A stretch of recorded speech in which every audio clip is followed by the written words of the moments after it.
Ladies and gentlemen, it is Motown Sofa checking in. What does Anthony Fantano always do? Where he'll like purposely, make a joke out of his name. Covety Cove Tano, or he'll. Today we're going to be talking about the Bulls, and I wanted to basically today was going to be either the Lakers or the Bulls because I got a lot of thoughts on what's going on in LA, but I figured we haven't done anything about the Bulls. It's time. In the last video, the free agency one, I talked about, like the one thing I mentioned was, hey, there's some signings that I don't know about yet. The main one is DeMar DeRozan, and that'll probably be a separate video, and I honestly thought that it was going to be a video about, I don't know, a team that wasn't the Chicago Bulls, because there was probably going to be a video coming about them anyways, but now it's like a super ultra mega panic button. There has to be some Bulls content. Now, I gotta be honest. Can I be honest with you guys for a second? I don't know how this mic is with ASMR. Can I be honest with you guys for a second? I know how many of you watch Jacob, a.k.a. Rusty Buckets. I know how many of you watch Kenny, a.k.a. King of the Fourth Quarter. You're going to look to them for your Bulls insight. That's what you're looking for. You're not looking for somebody like me who accidentally, am now realizing I'm looking at myself, is wearing a bad boy shirt talking about the Bulls. So I'm going to try to keep... Also, no, because this is an objective... This is an objective opinion. This isn't a biased opinion. So this is better. This is better than Kenny and... Okay, all right. Where do we begin? You go after Lonzo. Cool. We kind of talked about that a little bit in the last video. That was sort of just like a thing that we all assumed was going to happen, and then it eventually did. So that was really cool. And then let's just jump straight into the DeRozan. How do we want to do this? No. The Garpax dismantling that occurred, was it a year or two ago at this point? I don't know. Time is a flat circle. You guys know how this last year has been. But that happens. They're gone. And you're just thinking, wow, what comes next?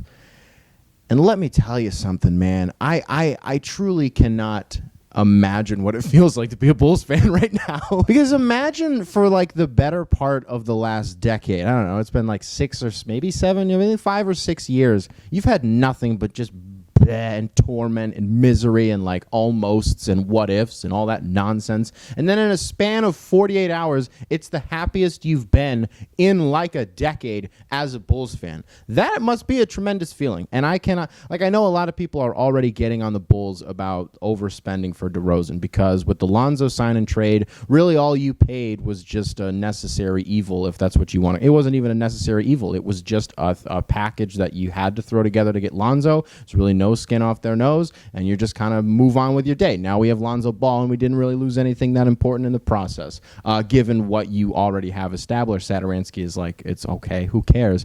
Now with the DeRozan thing, people are like, 3 draft picks, you lose Thad Young, and you also pay DeRozan $85 million. I think, though, if you're a Bulls fan, is that not kind of the last thing that you care about right now? Like, doesn't it just feel good that for once your team is actually doing something that feels meaningful and they're kind of going for it in this really interesting way and putting a lot of faith and trust in a guy like Patrick Williams to kind of throw him to the fire a little bit? I know he already has 1 year of experience under his belt. He's proven that he can defend at an NBA level. He's more than capable on that end. And you pair him with 4 other guys that it's like... Oh. You add DeMar DeRozan, who is, I think, the most efficient scorer in isolation for like the last 2 years. If he's not the most, he's one of the most, alongside Lonzo Ball, who's emerged as kind of a fucking awesome shooter. We already know how capable he is as a facilitator, as a defender. He's gotten tremendously better over the last few years. It's like night and day from his rookie year in Los Angeles. And that's just kind of been, we talked about it in our previous video, I don't remember when, but that's just kind of been what the reoccurring theme is of all the guys that started in LA and found themselves in other situations. They just got demonstrably better. Julius Randle, Jordan Clarkson, Josh Hart, Brandon Ingram, Kuzma, and Lonzo Ball. Kuzma is hilariously the only one that didn't. The one that stuck around got worse. He declined. That, of course, is certainly subject to change now that he has a change of scenery, which we also did talk about in a previous video. A lot of plugs from my previous videos inside of this one. He's going to be a lot better for the Wizards, and I'm really excited for them.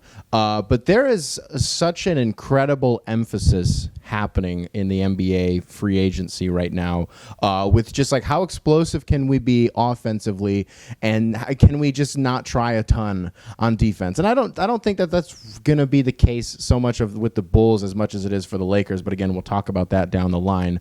But I'm fascinated to see, like, there are so many really fun potential two-man games that Chicago can run, whether it's DeMar and Vooch or Levine or literally anybody. Like, there's going to be so. Do you think, can the Bulls get away with? And I'm thinking out loud here. Can the Bulls get away with running a horn set with Vucevic and Patrick Williams? Probably not. And naturally, as soon as any team actually starts to make a move, everybody just quantifies it in the realm of, can they win a championship in year one? And I get why people do that, because that's the ultimate goal. And people are already like, well, oh man, they're looking pretty good for a first round exit, or they're not going to win the finals. And it's like, no, they're probably not going to win the finals. But again, this just goes back to like being a Bulls fan. Like, I understand what it's like to root for a team that isn't particularly good.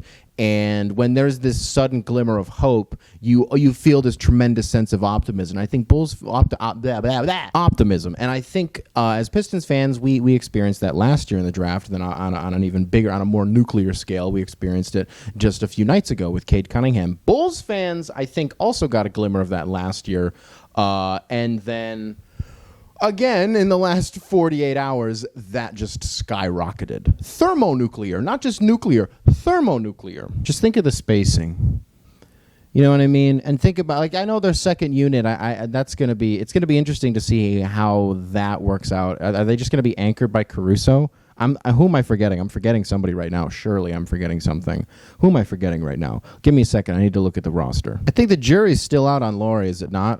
Is there really a consensus on what's going to happen there? I don't know. Just for the sake of, because I think Bulls fans most of them that I know are just done with him. So yeah, I don't know. I guess what I said is probably true. It's going to be anchored by like Kobe White, and which is something going to happen to him, because now probably not at this point. If you're just going to turn him into like a perennial sixth, then that's probably fine. And he and Caruso, I don't know, that's going to get really weird. But like I said, that's starting five at the very least. If I had to, what's my win prediction for the Bulls next year? I don't even like doing this. Sometimes you guys will ask me to just predict things, and I don't like doing that, especially stat lines. Stop asking me what I think Cade is going to average in year one. Nobody can possibly know that, and if you ask me, I'm not going to give you a serious answer. I just don't like those questions. Is 47? How do you like 47? 47 for the Bulls? Should I FaceTime Jacob again? I'm not going to bother him. But I like that for them. 47. And I think their ceiling right now is what? Do I think that they can be better than 4? I think 4. But their floor is probably.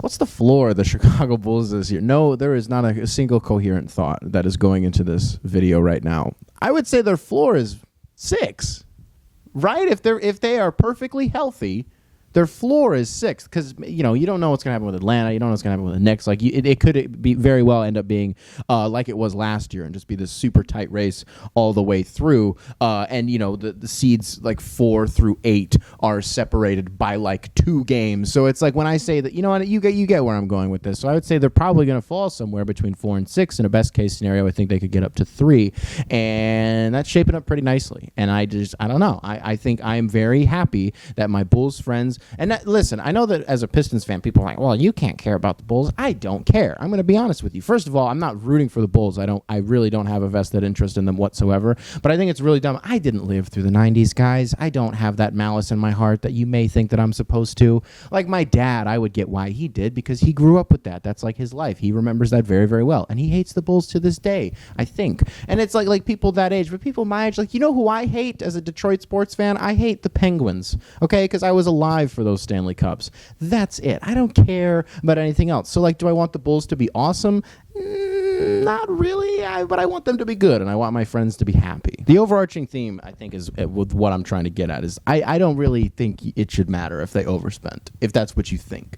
And do I think that they did? I think 85 for DeRozan is pretty steep. But you could do it, right? And it's like, you're not doing anything else right now. So it's like, I don't know, you pride yourself as this historically great franchise. You had a historically great run. The Bulls are not a historically great franchise. So I don't think that there's any harm in really just trying to swing for the fences. And because I don't think that they middle out as a team. I think that their ceiling is only, I don't know, this is just such a weird line to walk. I want this to be positive about the Bulls, so maybe I'm just going to wrap this up. Do something cool with Lauri Markkanen. Keep him on the team, please. I just think he's going to be okay. And same with Kobe White. Stop being mean to Kobe White. Kobe White is awesome. Kobe White is awesome. Kobe White is awesome.